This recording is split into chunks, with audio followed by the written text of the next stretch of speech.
Nike is a brand that is well known for making cool sneakers and some pretty epic ads. But this time, something has definitely gone wrong.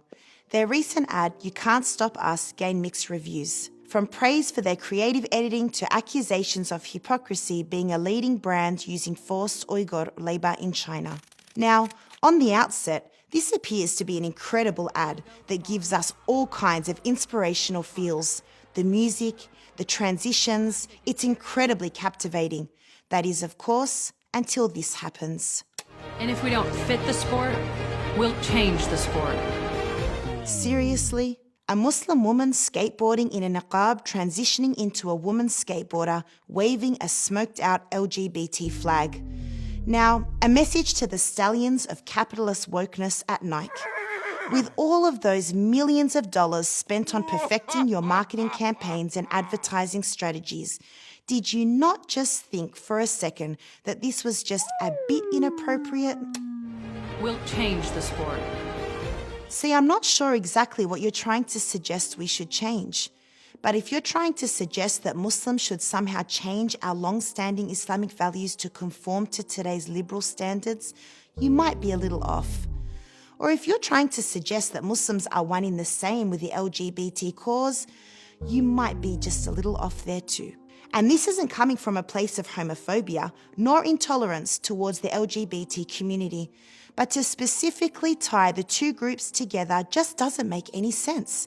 I mean, what does my Muslim niqabi sister, who rocks some pretty cool moves on the skateboard, have to do with the LGBT cause? The scene stands out like a sore thumb. But in all honesty, I'm not surprised. Liberal media has long had an agenda of targeting the minds of impressionable young Muslims to be in line with the values of the progressive left. And the irony amidst it all is the fact that it is all being done in the name of freedom of expression and embracing one's individuality. Pretty hypocritical, if you ask me. I mean, how can one honestly be preaching freedom of expression while insidiously be eluding Muslims to reform their religion, not allowing Muslims to be Muslims? Yet the sad truth is, in the eyes of the corporate giants, Muslims, in particular Muslim women, are no more than a market and a means of profit. And big brands will do whatever it takes to maximize on this. As such, we are constantly barraged with advertising that idolizes a Muslim that looks, acts, thinks, and behaves in a certain way. They will encourage you to go against the grain, to be bold, to be different, to be a model Muslim that will serve the corporation's liberal ideals and help them reach their marketing goals. If we think greatness is supposed to look a certain way, act a certain way, and play a certain way, we certainly need to rethink some things. Now, I'm not trying to say we shouldn't be Muslim women that are fit, active, and healthy, for all of this is no doubt commendable when it is done the right way. We have no issue with that. But what I am trying to say is don't let these corporate giants define what it means to be you, a Muslim.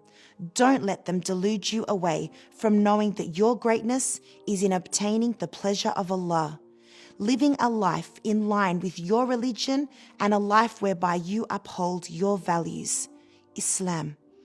Your values have been set. Your religion is complete. No matter how many people will tell us it's outdated, needs reformation, and needs to change, that is just not the case. And Allah has affirmed this in the Quran. Today I have perfected for you your religion and completed my favor upon you and have approved for you Islam as your religion. So my dear Muslims, and of course my sisters, be strong, be brave, and don't let them take away from your greatness in being a true Muslim.